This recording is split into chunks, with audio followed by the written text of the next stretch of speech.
harus berdasarkan kualitas dan tingkat semuanya. Alhamdulillah. Masih ingat kita mau belajar apa hari ini? Ingat. Hadis berdasarkan Kualitas dan tingkat sunnah.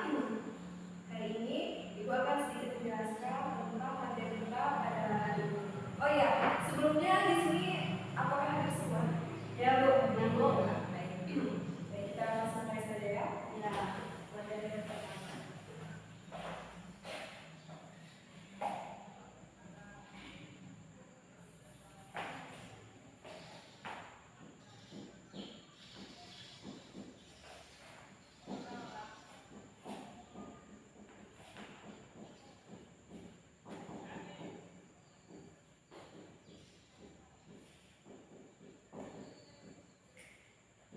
Jadi materi kita hari ini adalah hadis berdasarkan Kualitasnya. Jadi hadis berdasarkan kualitas itu terbagi menjadi dua.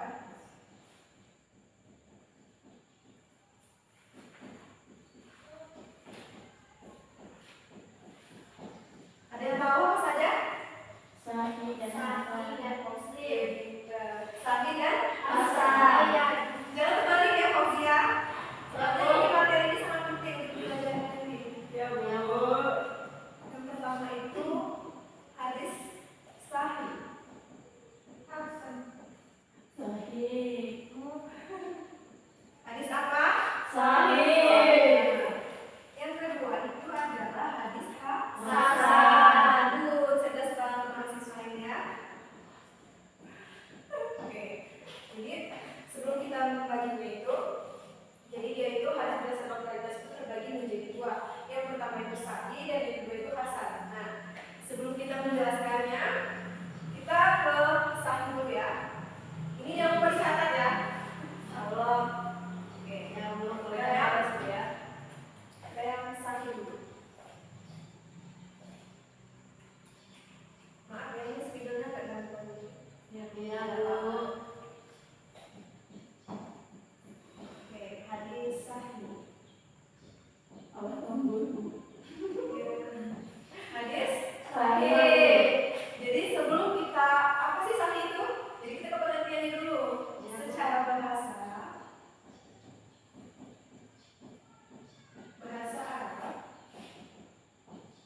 sahih artinya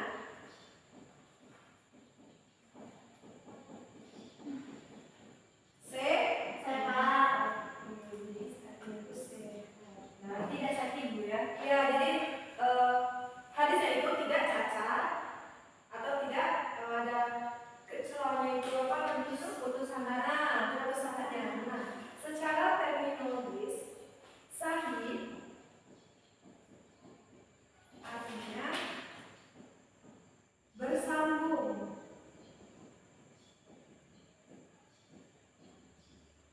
Maksudnya ini adalah jadi hadis sahih ini dari Rasulullah SAW sampai ke sahabat, sampai ke tabi'in dan sampai ke kita itu hadisnya itu tidak terputus.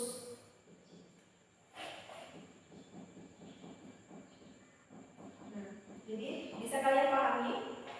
Jadi pengertian sahih itu artinya apa? Sehat dan tidak tidak terputus. Kalau hadis sahih itu artinya bersambung. Nah, jadi di sini setelah kita ke pengertiannya, kita ke syarat-syarat hadis sahih. Ini sudah dicatat? Catat dulu ya Anda semuanya. Nanti ulangan akan Ibu masukkan soal. Ya Bu. Nah, Bu, udah. Ya, Bu. Kita masuk ke yang kedua itu ada syarat-syarat ya.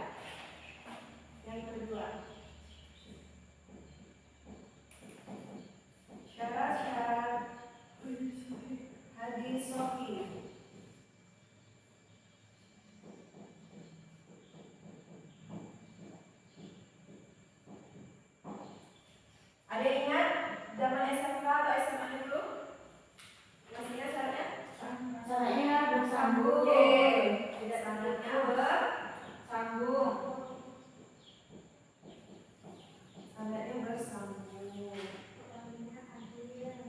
Oke, pintar Fauzia. Apa Fauzia? Pengalinya adil.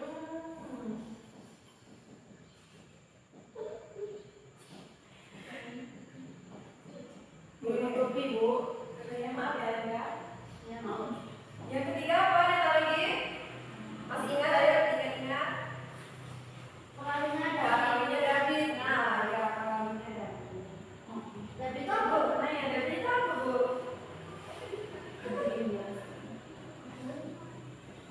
Nah, jadi David ini penyampaian itu jelas. Maksudnya itu dari zamannya Rasulullah SAW itu hadis itu tidak terputus. Nanti berdasarkannya satu persatu. Yang keempat, tidak hilang.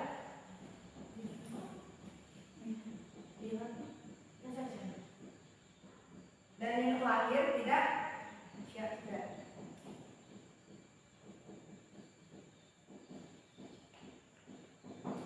Nah, di sini Bu mau jelaskan dulu ya.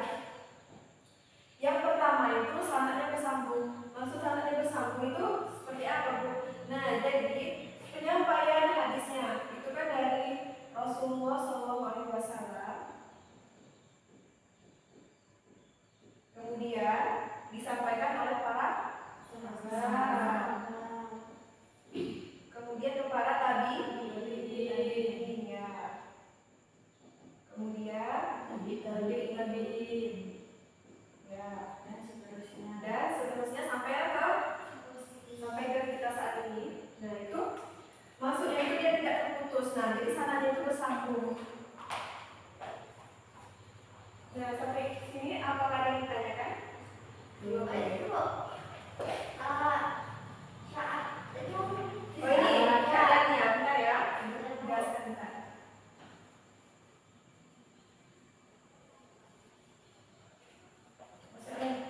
Nah, jadi di sini itu ada yang pertanyaan dari David, ya kan?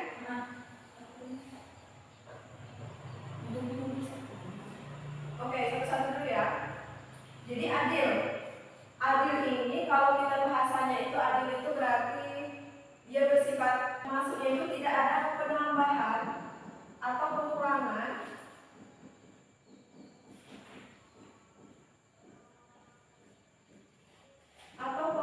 di dalam hadis tersebut.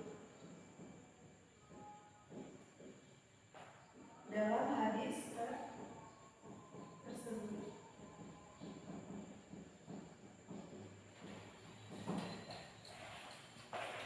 Saudara itu ingatannya atau pengingatnya itu kuat, hadisnya itu yang dihafalkan itu kuat atau hafalannya kuat ya, Bu.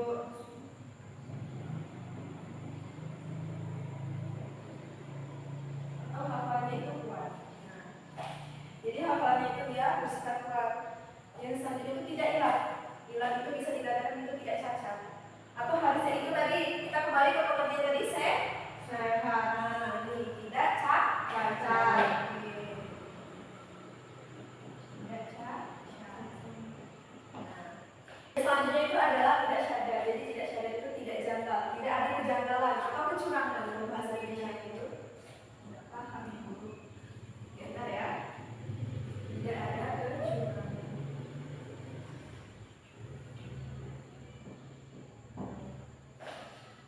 Jadi dia itu ini ada syarat-syaratnya. Nah, jadi ini syarat-syarat dari hadis sahih. Nah, dari keempat ini yang ada yang kurang paham silakan tanyakan. Insya Allah Paham? Oke. Jadi ini dari syarat-syarat kita ke kedudukannya.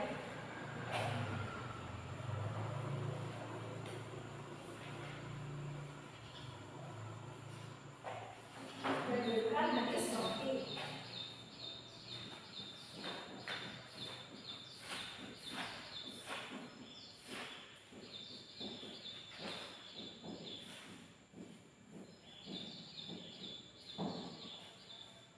Jadi apa sih kedudukannya? Jadi kedudukannya itu sumber ajaran yang tinggi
zatihi.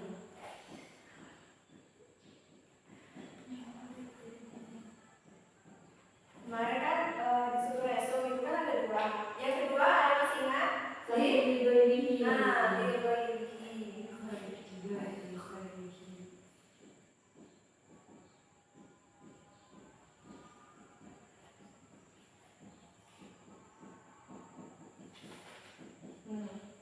Jadi klasifikasi hadis sahih ini ada terbagi menjadi dua. Yang pertama itu ada hadis sahih li dzatihi dan yang kedua itu ada hadis sahih li ghairihi. Nah, untuk pengertiannya ada yang bisa menjelaskan? Untuk pengertiannya kemarin ibu suruh resume ada? Kalau nggak ada nanti ibu jelaskan. Tidak ada Bu. Jadi pengertian dari hadis sahih li dzatihi pengertiannya oke, lihat saja ya. Ya Bu.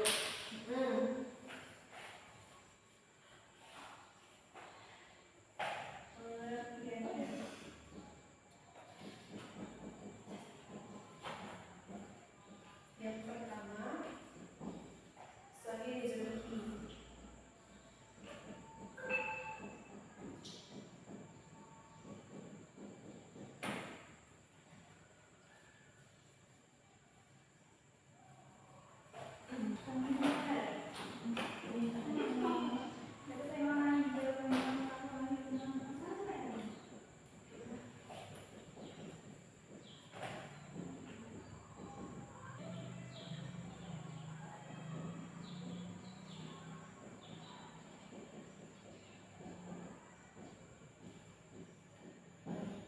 Ini untuk pengertian dari sahih li dzatihi yang kedua dulu ya.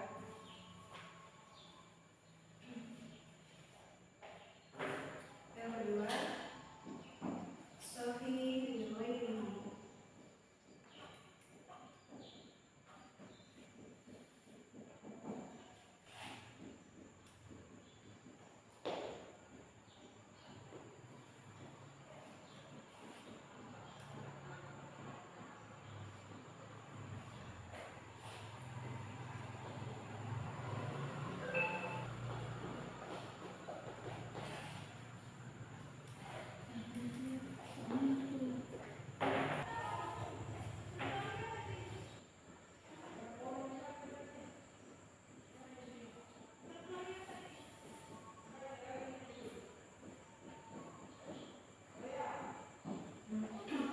Karena materi yang baik ini dari pengertian yang kalian lupa tadi ya. Jadi yang pertama itu hadis sahih li dzatihi. Nah, jadi pengertiannya itu adalah hadis sahih berdasarkan syarat-syarat yang telah ditentukan. Nah, jadi ya ini maksudnya tidak itu jadi sebelum membuat hadis itu terdapat syarat-syarat dan seperti contohnya itu kita seperti memasak. Nah, itu ada step dan stepnya itu kayak prosedur dulu. Jadi yang kedua itu sahih li ghairihi. Hadis yang awalnya hanya mempunyai jalur periwayatan yang setara. Nah, ini beda dengan hadis hadis sahih li dzatihi. Kali ini sahih li ghairihi. Anda semuanya hadis sahih dan hasan itu ternyata hampir sama. Ternyata yang membedakannya itu untuk yang syarat-syaratnya itu yang membedakannya ada di dobitnya. Jadi sebelum kita ke hasan, yang ini tadi siapa? Oke. Kita coba di sini dulu untuk hadis yang kedua itu ada hadis hasan. Hadis hasan. Hadis apa? Hasan. Hasan. Ada yang tahu arti hasan? Sama-sama dengan pengertiannya sahih tadi. Hasan baik. Baik atau bagus.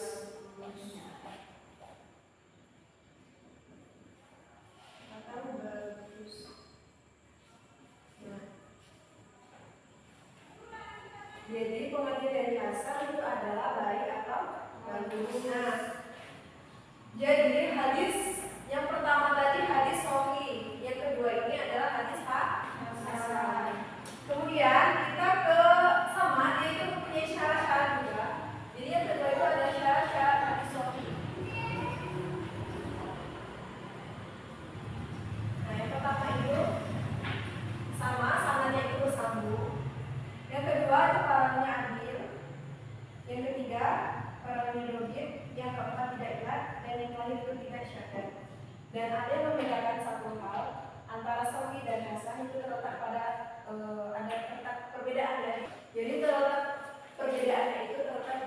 dobinya. Jadi dobinya ini lebih rendah daripada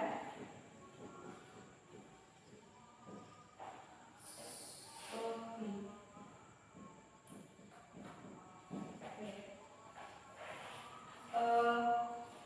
Sampai di sini yang keempat ini syaratnya apa, ada yang ingin ditanyakan?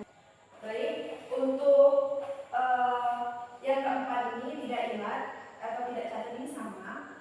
Yang hanya membedakannya itu adalah di dobinya. Dobinya ini lebih rendah daripada hadis sofi.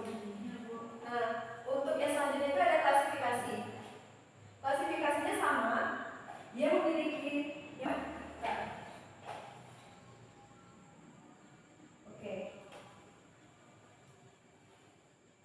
untuk klasifikasinya itu sama.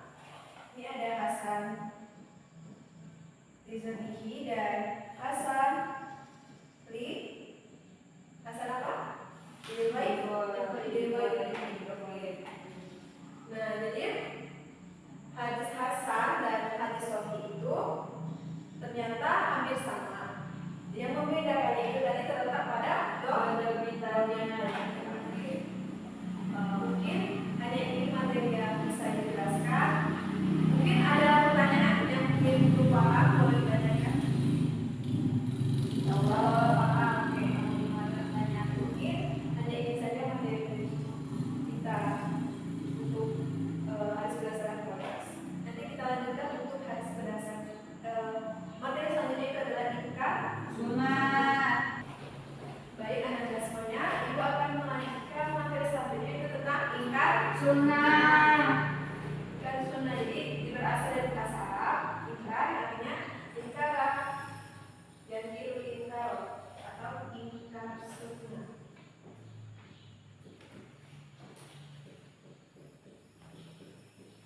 Nah, ini sudah tidak asing jika kita bilang tentang ingkar sunnah. Jadi ingkar itu ada yang tahu apa itu ingkar? Kita kan sering tuh ingkar janji, ingkari teman. Ini yang materi kita ini ada ingkar sunnah. Ingkar itu apa, yang tahu? Menolak atau tidak setuju, tidak menerima, atau tidak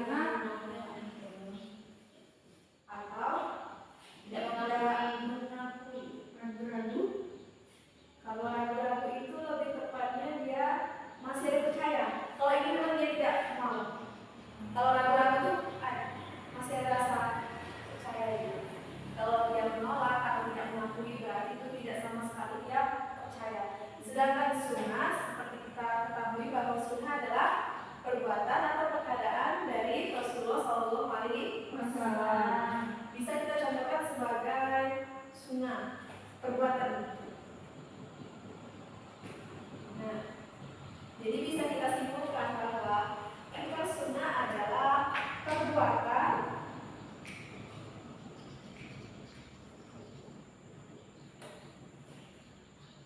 seseorang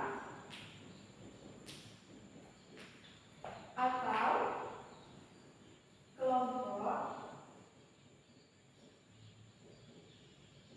yang menolak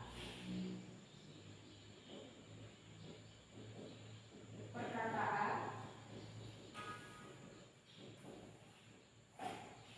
atau perbuatan dari Rasulullah SAW. Jadi ini adalah pengertian dari ingkar sunnah. Sudah dicatat? Oke, ibu lanjut untuk siapa saja yang menolak sunnah atau yang orang-orang yang ingkar sunnah. Jadi ibu buat di sini saja.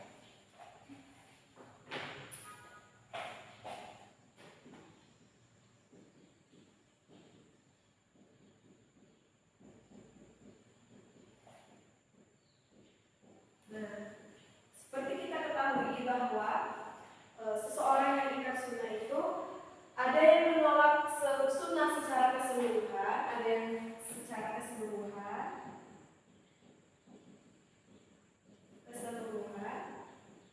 Yang kedua hanya ada yang hadis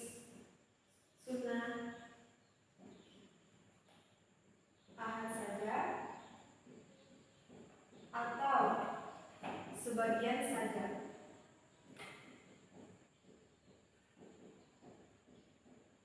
Nah, untuk paham ingkar sunnah ini, jadi dia itu ada seseorang atau kelompok yang menolak sunnah ini.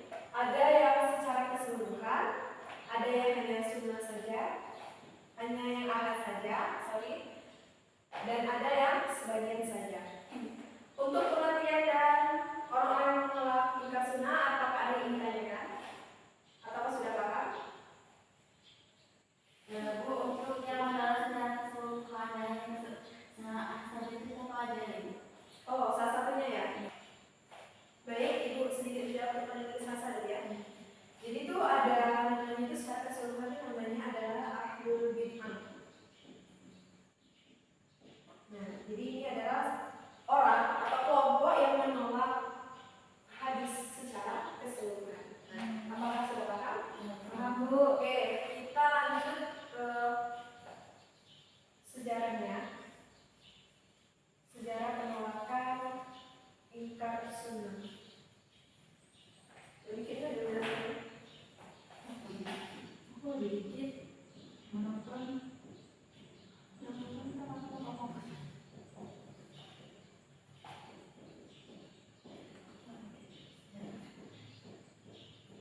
Nah, jadi sejarahnya ini terbagi menjadi dua. Ada periode klasik